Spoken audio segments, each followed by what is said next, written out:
ये लोगों को लंबे टाइम से कुछ लोग एक घेरा बन जाता है चारों तरफ और दिल्ली की आशीर्वाद मिल गया। गहलोत साहब पिछले 40 साल में 45 साल में कोई भी आदमी वो चाह रहे थे कि ये आदमी मेरे से मिले तो ही वो उससे मिले। कोई आदमी अपनी मर्जी से उनसे नहीं मिल सकता। उनको ना सुनने की आदत भी नहीं है। दिल्ली में गलतफहमी इसलिए हो जाती है, कांग्रेस पार्टी इसके नाम से, कांग्रेस नाम के पत्थर पानी में तैरते थे। कोई भी पार्टी के नाम से आ गया, जनता आंख मीच के वोट डाल देती थी। आज जमाना यह है 80-90% हिंदुस्तान में कांग्रेस नहीं है। हर पार्टी अपना विस्तार करती है। आम आदमी पार्टी दिल्ली में आई, फिर उसने विस्तार पंजाब में अपनी सरकार बनाई। अब वो कोशिश करते कि हमारे और कहीं और विस्तार हो जाए। दूसरी पार्टियां भी, छोटी छोटी पार्टियां भी अपना विस्तार करती हैं। कांग्रेस पार्टी ने अपना विस्तार नहीं करने का फैसला कर रखा है। मैं आपको बताना चाह रहा हूं, जिस तरीके से बहुत कम उम्र में गहलोत साहब कांग्रेस के प्रदेश अध्यक्ष बन गए थे, उस टाइम में जो प्रदेश के बड़े बड़े नेता बलराम जाखड़, बुड्ढा सिंह, परशुराम मदेरणा, रामनाथ मिर्दा, नाथुराम मिर्दा, महेरिया थे, ओड़ा थे, सारण थे, शिवचंद माथुर, नवल किशोर शर्मा, हरदेव जोशी, गुलाब सिंह सख्तावत, खेत सिंह राठौड़, चंदनमल वैद, बड़े बड़े नेता थे। लेकिन दिल्ली का आशीर्वाद इनके ऊपर था और इन्होंने जो कह दिया वो सही। अब जो लोग इनके सामने बहुत छोटे हैं, इतने छोटे लोग हैं कि ये सोच भी नहीं सकते। कोई इनके सामने बोलने की बात कोई कल्पना भी नहीं कर सकता। जो स्थितियां हैं, किसी को भी ठिकाने लगाने का मन बना लिया, उसका आराम से इलाज कर दिया, बहुत आराम से, चुपचाप। और वो पता नहीं क्या उनकी मजबूरी रही होगी, क्या संस्कार रहे होंगे, वो बोल भी नहीं पाए कि हमारा काम सलटा दिया। किसी नेता ने कभी खड़ा होकर नहीं कहा कि हमारा काम इसने सलटा दिया है। और घमंड हो जाता है, किसी को भी हो जाता है। इतनी बड़ी सफलता, 3 बार मुख्यमंत्री बनना और दिल्ली में मंत्री बनना, दिल्ली में जनरल सेक्रेटरी बनना, प्रदेश अध्यक्ष बनना, तो आदमी को बड़ी ही गलतफहमियां हो जाती हैं। लेकिन सच्चाई यह है कि हर चीज का एक समय होता है। और ये शेखावाटी की माटी, मैं जिस रास्ते से गया, वो रास्ता कांग्रेस का रास्ता नहीं था, वो बीजेपी का रास्ता नहीं था। कांग्रेस के कैंडिडेट को 100 साल के इतिहास पर वोट पड़ते हैं। कांग्रेस के 100 साल का इतिहास है कांग्रेस का, 100 से भी ज्यादा का। इस इतिहास के ऊपर वोट पड़ता है। महात्मा गांधी की भी विचारधारा के लोग आज वोट डाल देते हैं। पटेल, मौलाना आजाद, जवाहरलाल नेहरू, इंदिरा जी, पता नहीं बड़े बड़े नेता। फिर व्यवस्थाएं जो जैसे ही आजादी हुई देश की, तो उस टाइम में भी सारे ही देश के सारे लोग जो आजादी का आंदोलन कर रहे थे, वो आंदोलन भी इसी पार्टी पर हो रहा था, इसी। तो ये लोग उस नाम से भी वोट डालते हैं। 100 चीजों पर वोट पड़ता है। बीजेपी को जो वोट पड़ता है वो हिंदू मुसलमान के नाम से वोट पड़ जाता है, मंदिर मस्जिद के नाम से वोट पड़ जाता है। उनकी एक विचारधारा है, उस आरएसएस की आइडियोलॉजी, उस पर वोट पड़ता है। योगी मोदी का नाम का भी वोट आजकल दे रहे लोगों में कुछ है। 100 चीजों पर वोट पड़ता है। मेरे को जो वोट पड़ता है, मुझे वो लोगों का व्यक्तिगत विश्वास है। व्यक्तिगत विश्वास है कि यार ये आदमी ठीक है, मेरे जो टच में आया, मेरे संपर्क में आया, उसको लगता है ये आदमी ठीक है। मुझे प्रमुख साहब ने एक बात कही, मैं उसके बाद मुझे पता चला अनुभव कोई चीज होती है। हम दोनों ही बैठे थे, बोले यार तेरे पास तो डायरी नहीं हो सकती, तू तो नहीं छुपा सकता। ये आदमी का अनुभव होता है, ये चीजें जो आदमी को पता चल जाता है ये आदमी कैसा है, इसका स्वभाव का पता चल जाता है कि ये आदमी ये काम कर सकता है और ये आदमी ये काम नहीं कर सकता। ये आदमी के अनुभव से पता चलता है। मैं आपको बताना चाह रहा हूं, मेरी जिम्मेदारी ज्यादा है। इन माता बहनों ने मुझे जो वोट दिया, सपोर्ट किया, वो पार्टी को नहीं किया था, मुझे किया था। अब आज भीलवाड़ा के अंदर कल एक नाबालिग बच्ची को, जिंदी को भट्टी में डाल दिया गया, उसके साथ बुरा काम हुआ और जिंदी बच्ची को भट्टी के अंदर पूरी तरह जला दिया। ये इस तरह की घटनाओं से यदि धरती के ऊपर होता तो धरती पर पाप आ जाता है, उस पाप से सर्वनाश हो जाता है बड़ी बड़ी सत्ताओं का। काय के राज है ये सब? 5 साल के अंदर जनता देती है, 5 साल बाद में वापस ले लेती है, किस चीज का घमंड? लेकिन मुख्यमंत्री जी को घमंड हो गया, उनको कोई बोलता हुआ आदमी अच्छा नहीं लगता। मेरी प्रॉब्लम है, मेरे दिल जो कहता मैं बोलता हूं। मेरे से जब आरपीएससी के अंदर सबसे ज्यादा लड़के राजस्थान के मेरे से आगे मिल रहे थे, सबसे ज्यादा आराम से लोगों से मिल लेता हूं, उनकी बात सुन लेता हूं। एक एक दिन में 20-20, 30-30 डेलीगेशन रोज हमारे पर्चे अब पेपर आउट हो रहे हैं। आप सोच सकते हो, एक गांव में 215 वैकेंसी और एक गांव में 100 थानेदार बन गए। उसी सेंटर में 200 थानेदार बन गए, उसी सेंटर में पूरे राजस्थान में 15 थानेदार। हर किसी के समझ में आता सेंटर बिक गया और जिन बच्चों ने तैयारी की वो सारे के सारे रह गए। अब मैं इनके अंदर रहा, इंटरव्यू के अंदर मुख्यमंत्री जी के यहां से देवाराम जी लिस्ट भेजते हैं और वो लड़के इंटरव्यू में पास हो जाते हैं। अब जिन्होंने मेहनत की वो फेल हो जाते हैं। ऐसे लोगों को अब एक पचलंगी के अंदर एक बच्चे ने ट्रेन के सामने खड़ा होकर अपने बड़े भाई को फोन किया, ट्रेन के सामने खड़ा, तो ट्रेन सामने से आ रही है, मैं आत्महत्या कर रहा हूं, तुम मम्मी पापा का ध्यान रखना। मैं आर्थिक तंगी से परेशान हो गया। उसने कह रहे रुक जा, इतनी देर में, वो रिकॉर्डिंग है, इतनी देर में ट्रेन की सिट्टी बजती है और बच्चा पकड़ जाता है। ब्राह्मण समाज का बच्चा था।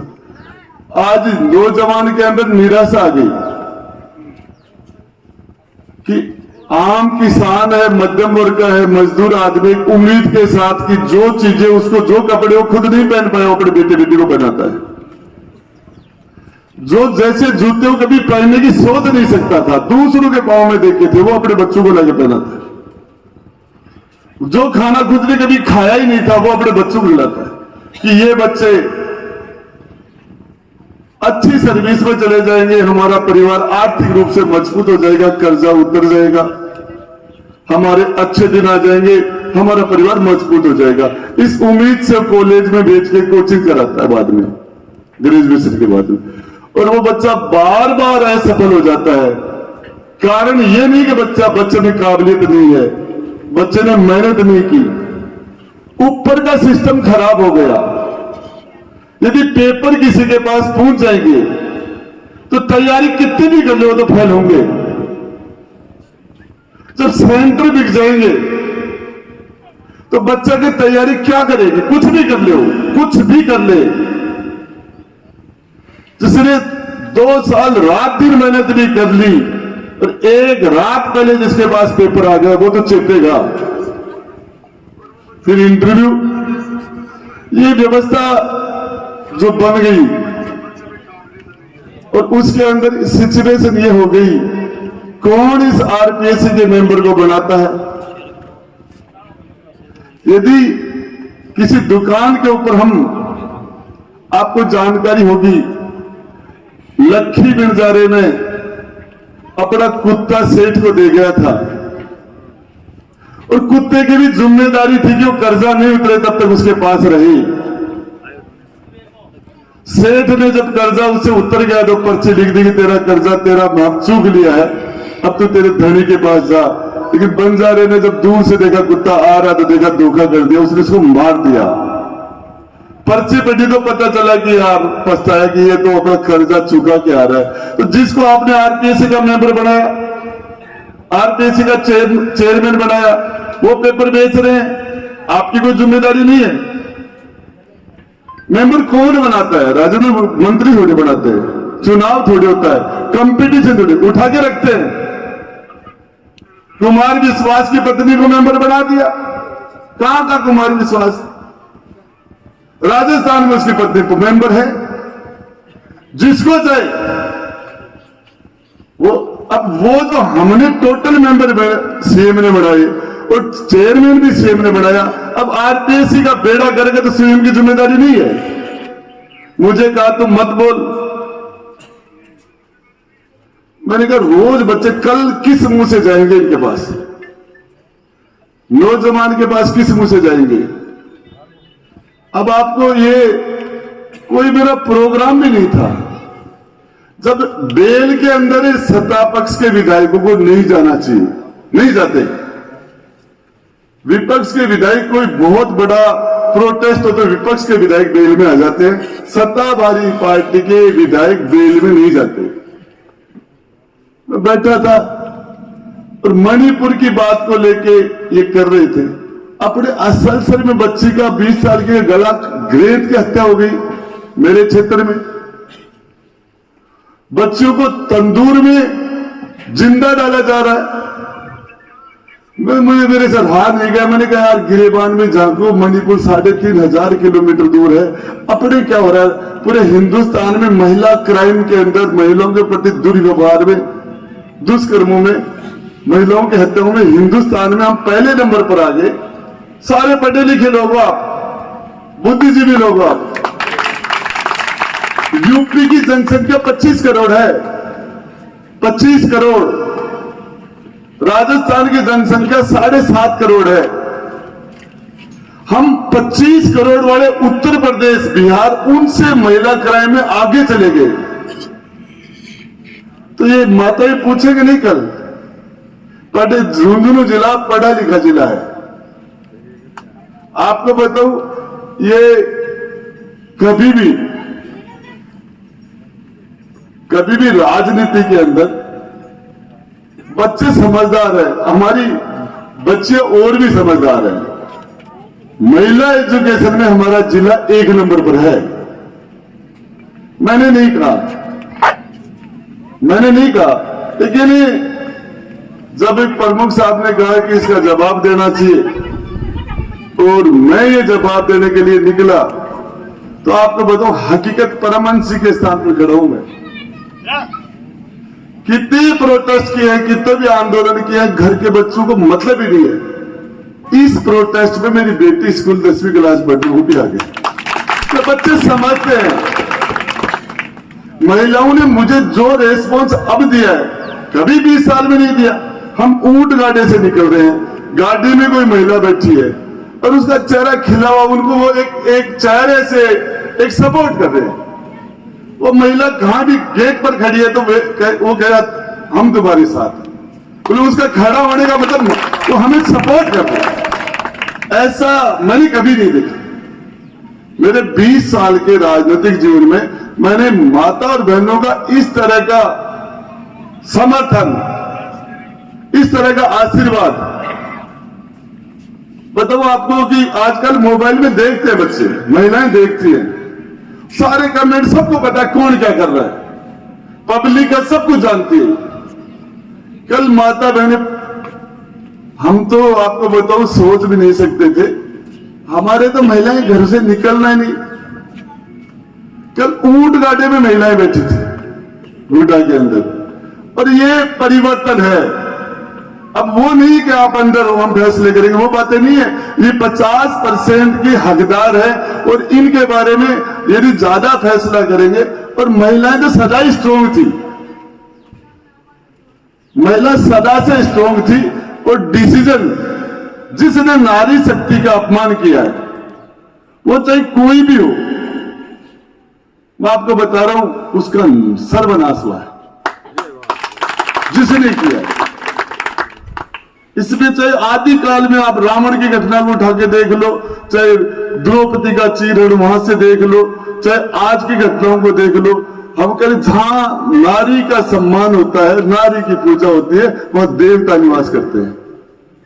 पर हकीकत यह है, मेरा व्यक्तिगत अनुभव है, जिस व्यक्ति को अपनी मां का आशीर्वाद दिल से है, आत्मा से है, वो आदमी कभी दुखी नहीं होता, कभी नहीं होता।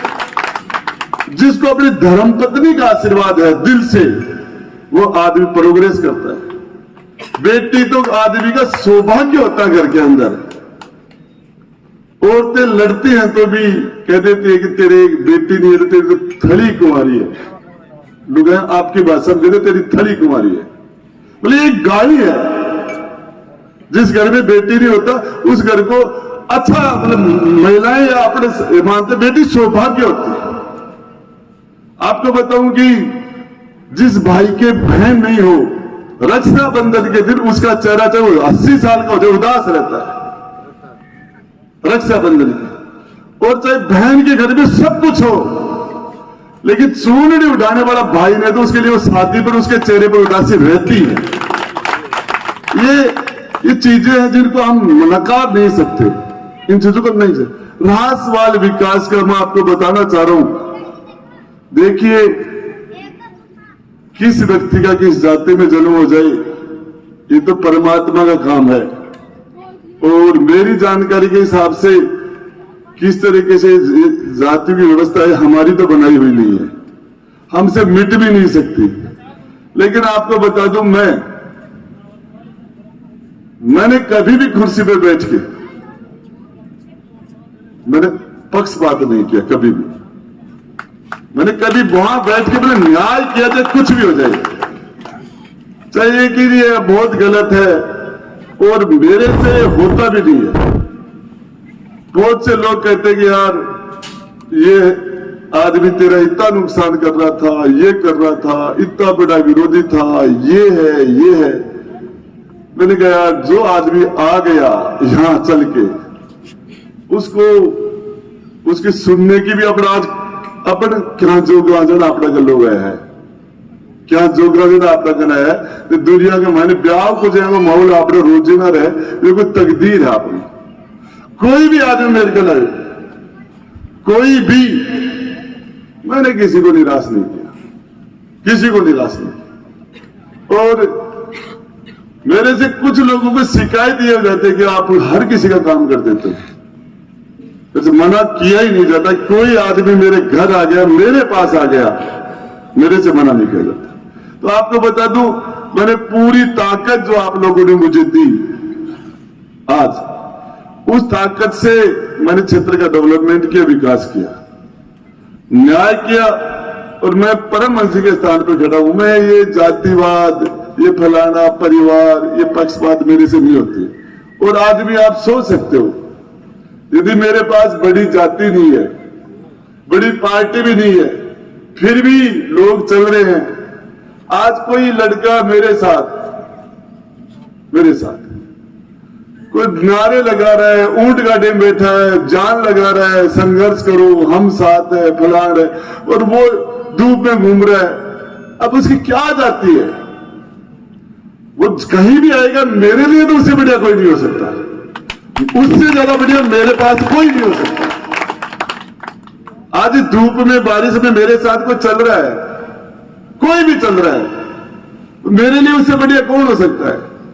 आप एक बात बता दो, इस पूरे सिस्टम के अंदर मैंने कुछ भी नहीं कहा था, सिर्फ मैंने इतना कहा सरकार अपने, मेरा कोई प्रोग्राम भी नहीं था, कोई प्री प्लान नहीं था कि मैं ये बात बोल लूंगा, मेरे से रहा नहीं गया। हकीकत है कि जिस तरह की बात थी, मैंने नकली जयंती हो रही थी, मेरे से नहीं हुई, मैंने कह दिया। और मुख्यमंत्री जी मेरे से पूछ लेते, और यदि मेरे से दिक्कत थी तो मेरे से इस्तीफा मांग लेते। बर्खास्त करने की जरूरत नहीं थी उनको। बर्खास्त आप लोग समझते हो, टर्मिनेट कर दिया, इसकी जरूरत नहीं थी। दूसरी बात यह है, विधानसभा अपने आप में कोर्ट है, और वहां के फैसले सुप्रीम कोर्ट का जज भी इंटरफेयर नहीं कर सकता, हाई कोर्ट भी नहीं कर सकता, पुलिस अंदर जा नहीं सकती, और वहां विधानसभा का अध्यक्ष और वहां की व्यवस्था अपने आप में सजा देते हैं। किसी को भी सजा, विधानसभा में किसी को सस्पेंड किया जा सकता है, किसी अधिकारी को किया जा सकता है, टर्मिनेट किया जा सकता है। विधानसभा अपने आप में एक न्याय है, व्यवस्था है, एक इंस्टीट्यूट है, और उस इंस्टीट्यूट ने मुझे सुना नहीं। मेरे से सुन लेते कि तो मेरा पक्ष में रखता, उसके बाद भी वो फैसले करते मैं स्वीकार करता, लेकिन मेरा पक्ष सुना ही नहीं उन्होंने। मेरा पक्ष यदि वो सुनते, दुनिया के अंदर किसी को भी सजा दी जाती है तो उसका पक्ष सुना जाता है, चाहे वकील के द्वारा सुनो, चाहे गवाह के द्वारा सुनो। आज बड़े से बड़ा इंदिरा गांधी जी देश की प्रधानमंत्री थी, उनके जिन्होंने गोली मारी आतंकवादी थे, और देश के प्रधानमंत्री को उड़ा दिया था, उनको भी सुना गया था, उनके भी वकील हुए थे, उनका भी केस चला था, और सेशन कोर्ट में सजा होने के बाद हाई कोर्ट में चला था, वहां पर सजा होने के बाद सुप्रीम कोर्ट के फैसले हुए, फिर डबल बेंच में गई, फिर राष्ट्रपति की अपील हुई, 1 सेकंड में फैसला कर दिया। और मैं आपको बताना चाह रहा हूं, यदि राजेंद्र गुड्डा का व्यक्तिगत अपमान होता मेरा, तो मैं उसको बर्दाश्त कर लेता, लेकिन उदय राजेंद्र गुड्डा उदयपुर वाटी की 36 कौम का विधानसभा में चेहरा है, और यह अपमान उदयपुर वाटी की जनता का हुआ। ये बर्दाश्त करने वाली बात नहीं थी, और इसलिए आप लोगों का मुझे आशीर्वाद मिला था। मैं बीजेपी और कांग्रेस की मेहरबानी से, गहलोत और वसुंधरा की मेहरबानी से विधानसभा में नहीं गया था, आप लोगों के आशीर्वाद से, वोट से, सपोर्ट से मैं विधानसभा में गया था। आपके आशीर्वाद से मुझे आपने भेजा था, आपने, कोई बड़े नेताओं के आशीर्वाद से नहीं गया था, इसलिए मैं आपके पास आया हूं। उन्होंने मुझे कहा तू माफी मांग ले, उन्होंने कहा। अब आपको बताना चाह रहा हूं, मैंने कोई गलती की नहीं, किस चीज की माफी मांगू? मेरे बड़े बुजुर्ग हैं, हमसे कोई गलती हो जाए 100 बार माफी मांग ले, इसमें कोई घमंड थोड़ी होता है, कोई नहीं होता, लेकिन मैंने कोई गलती नहीं की। सिर्फ यह है कि मुख्यमंत्री जी मुझे कहा बहुत बड़ा नेता है, किसी ने कह दिया इसका खाया हुआ पानी नहीं मांगता गुड्डा, तू किस चिक्की से भिड़ रहा है। मैंने कहा यार पता नहीं, मैं नहीं मांगूंगा माफी, मैं मेरी जनता के पास जाऊंगा, जिन्होंने मुझे पैदा किया, मुझे बनाया, मैं उनसे मिलूंगा, वो क्या कहते हैं। तो लोगों ने मुझे ये कहा तू संघर्ष कर, और मैंने संघर्ष का फैसला किया। अभी 11 महीने पहले मेरे घर आए थे मुख्यमंत्री जी हेलीकॉप्टर लेके, 50-60 हजार लोगों के बीच में कहा था ये गुड्डा नहीं होता तो मैं मुख्यमंत्री नहीं होता। 60 हजार माइक में बोल के कहने गए थे। आज गुड्डा खराब कैसे हो गया? 2 बार मुख्यमंत्री बनाने में इनकी मदद की है मैंने, 2 बार। एक विधायक ने 6 एमएलए दिए हैं, 6 बार इनके कहने से राज्यसभा का वोट डाला मैंने, 6 बार। 2 बार इनके कहने से मैंने राष्ट्रपति का वोट डाला है। इनकी सरकार पर संकट आया तो मैं संकट मोचन बन के सामने खड़ा था पूरी ताकत से। आज मुझे कह रहे बीजेपी से मिला हुआ है। मैं आपको बताना चाह रहा हूं, हकीकत है कि मैं ज्यादा पॉलिटिक्स नहीं जानता। मेरा जो दिल कहता हूं मैं करता हूं। मेरा दिल कह रहा है कि लड़, मेरा दिल कह रहा है संघर्ष कर। उसके बाद में 6-7 दिन पहले एक मुकदमा लगाया। आज मेरे बंगले पर पुलिस गई, मुझे पता ही नहीं, मीडिया के लोग आए तो भग गई। बताते जोधपुर का मामला है, जोधपुर का, और पिपाड़ को तहसील का मामला है। 1 महीने पहले कोई मुकदमा हुआ था कहीं किसी के। न मैं मुलजिम को जानता न मुस्किस को जानता, जिंदगी में मिला नहीं मेरे बंगले के ऊपर बात। अब आपको बताऊं, ये मुकदमों से डराने वाली बात है तो मैं आपको बताऊं, मैं तो कबीर जी वाली बात है, मत सताओ गरीब को रो देगा, पता चल जाए भगवान को तो जड़ से खो देगा। कबीरा हाय गरीब की कदे न निष्फल जाए, मरे बैल की चाम से लोभ असम हो जाए। मैं आपको बताना चाहता हूं, मैं तो या तो गरीब से की बददुआ से डरता हूं, या ऊपर वाले से डरता हूं, या फिर कोई गंदा गलत काम हो उससे डरता हूं, ताकि मुझे इन बड़े नेताओं का डर नहीं लगता, मुझे नहीं लगता। और इस चीज की परवाह भी नहीं है। मैं तो ये मानता हूं कि उसकी इच्छा के बिना पत्ता भी नहीं हिलता जिसने हम सबको पैदा किया है, उसकी इच्छा के बिना। और न करो तो ढीलो करोगे तो वो ही करोगे। आग की क्यों खात है? तो 5 साल का राज है, लोग बन चढ़ा दिया, साहब आप भगवान हो, साहब आप कर दो तो सब कुछ सही हो। उनके सामने जो कुछ मिलता है वो इस तरीके से बातें करता है कि आप तो ब्रह्मा विष्णु महेश हो। और बार बार सुन के उनको एक गलतफहमी होगी कि मेरे से ज्यादा मन में गड़गी बाढ़ में बढ़ गई, की गलतफहमी होगी। तो आपको बताना चाह रहा हूं, वो एक छोटी सी बात करके मेरी बात खत्म कर रहा हूं। वसुंधरा ने मुझे जेल में डाला था पिछले राज में। हकीकत बता रहा हूं, एक बच्चे का एक्सीडेंट हुआ, 20-25 साल का लड़का था, बागोरा के अंदर। 2 घंटे तक 2-2.5 किलोमीटर उदयपुरवाटी का थाना पड़ता बागोरा से, पुलिस नहीं पूछी। 2 घंटे तक बच्चा तड़पता रहा। मैं जयपुर से आ गया था, जयपुर से, और उस बच्चे को हमने उठाया, हॉस्पिटल लेके गए, दम तोड़ दिया, मर गया, खत्म हो गया बच्चा। हमने उसका पोस्टमार्टम कराया। 6 महीने पहले शादी हुई थी, माता पिता की इकलौती संतान था, और हमने दाह संस्कार कर दिया। मैं परमहंस भगवान की तरफ बात करके कर रहा हूं कि हमने कोई भी रास्ता नहीं रोका था, कुछ भी नहीं किया हमने। मेरे रास्ता जान का मुकदमा लगा, मुझे अंदर डाला, 38 दिन में अंदर रहा। आप सारे लोग इकट्ठे हुए, बड़ी तादाद में फिर मुझे छोड़ा। आज राजेंद्र गुड्डा तो फिर खड़ा हो गया, लेकिन वसुंधरा के समाचार सदा के लिए समाप्त हो गए। आज वही वसुंधरा है, वही गलती गहलोत साहब कर रहे हैं। मैं मीडिया के माध्यम से कहता हूं, वसुंधरा जी से मिल लेना, अंदर डालने से पहले। राजेंद्र गुड्डा तो फिर खड़ा हो जाएगा, तुम्हारे समाचार परमानेंट समाप्त हो जाएंगे, परमानेंट समाप्त हो जाएंगे। देखिए, आपको एक आदमी कह दे, एक आदमी, मैंने किसी के साथ जाति के आधार पर पक्षपात किया, एक आदमी खड़ा हो गया। 20 साल में एक आदमी कह दे मंत्री तूने एक नए पैसे का भ्रष्टाचार किया, एक आदमी, कई पूछ लेना। अब साहब हम पक्ष विपक्ष हैं, और राजनीति में तो बुराई करनी भी पड़ती है विपक्ष वाले की, और वो तो उनका काम है।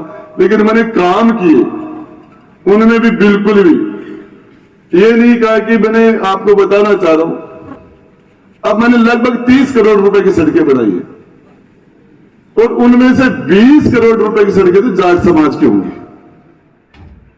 उससे जरूरत भी वही थी, जहां जरूरत है वहां बढ़ाओ।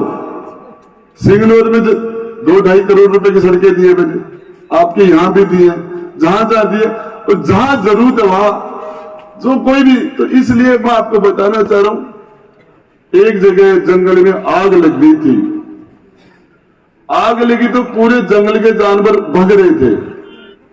एक बैया छोटा सा पक्षी जो तालाब में से पानी की चोंच भर के उस आग में डाल रहा था। किसी ने पूछा कि तेरे से थोड़ी आग बुझेगी? यार आग बुझे या न बुझे, एक जंगल में आग का जब इतिहास लिखा जाएगा तो मेरा नाम आग बुझाने वालों में होगा, आग लगाने वालों में होगा। तो आपको बताना चाह रहा हूं, जब एक न दिन हर चीज का अंत होता है, लेकिन जब कभी बात चलेगी तो लोग ये कहेंगे यार आदमी ठीक था। ये बातें चलती हैं, आदमी को करोड़ों कर्म निश्चित भाव रहे, बुरो करोड़ों 100% मिलेगा और अच्छो करोड़ों 100% मिलेगा।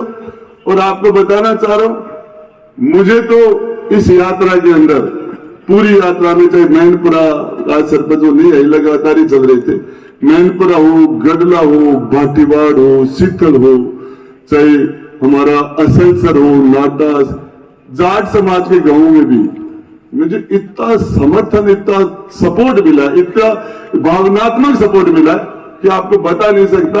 मैं वोट तो बहुत छोटी चीज है, ये आदमी का आदमी को जब जनता माँ बाप होती है, जनता माँ, बच्चा 5 साल के बच्चे को कोई भी दबाव होता तो सीधा माँ की गोद में जाता हो। तो मेरे भी ऊपर जो दबाव है, इसके लिए मैं आपके बीच में हूं। मेरे ऊपर जो प्रेशर पड़ा, इस प्रेशर से मैं आपके बीच में हूं, और आपके बीच में मैंने ये फैसला किया है कि मैं संघर्ष करूंगा, नतीजे की मैं परवाह भी नहीं करता। और इसमें मैं जहां तक है, मेरा अंदर की मेरी अंतरात्मा कहती है, मैं मुख्यमंत्री जी को बेनकाब कर दूंगा। मेरी इनसे कोई लड़ाई भी नहीं है, लेकिन इन्होंने जिस तरीके से विधानसभा से, मैं मेरी बात रखना चाह रहा था, अब मेरे से डायरी छीन ली। विधानसभा अध्यक्ष को उनके खिलाफ कार्रवाई करनी चाहिए थी जिन्होंने मेरे से डायरी छीन ली। मैं उसको टेबल करना चाह रहा था, वो सारी चीजें राजस्थान की पूरी 7.5 करोड़ जनता के सामने रिकॉर्ड में आ जाती, और मुझे सस्पेंड किया। मेरा एक हाथ तो डायरी से रुका हुआ था, दूसरा मेरे पास हाथ एक ही था। वो इतने ज्यादा लोग थे, उन 50 लोगों के 100 हाथ थे, मेरे पास एक हाथ था, तो मैं कहां से लड़ता। मैं तो पूरी कोशिश ये कर रहा था मेरी डायरी नहीं छीनी जाए, इसमें लगा हुआ था, और मैं पूरी ताकत लगा के डायरी को नहीं बचा पाया। मेरा सपोर्ट वहां जज जो बैठा था उसको करना चाहिए था, उसने मुझे निकाल दिया। और निकाला भी कब, जब मेरा आखिरी सत्र था और उसका आखिरी सेकंड लास्ट दिन था। विधानसभा में सारे विधायकों की फोटो होती है एक याददाश्त के रूप में, सारे एमएलए के साथ कि हम इस 15वीं विधानसभा में ये लोग हम थे। उसमें 198 लोग मौजूद थे। कटारिया जो गवर्नर आसाम का बन गया वो नहीं आ सकता, तो उसका कारण है, लेकिन मैं वहां नहीं था, मैं उसके अंदर नहीं था।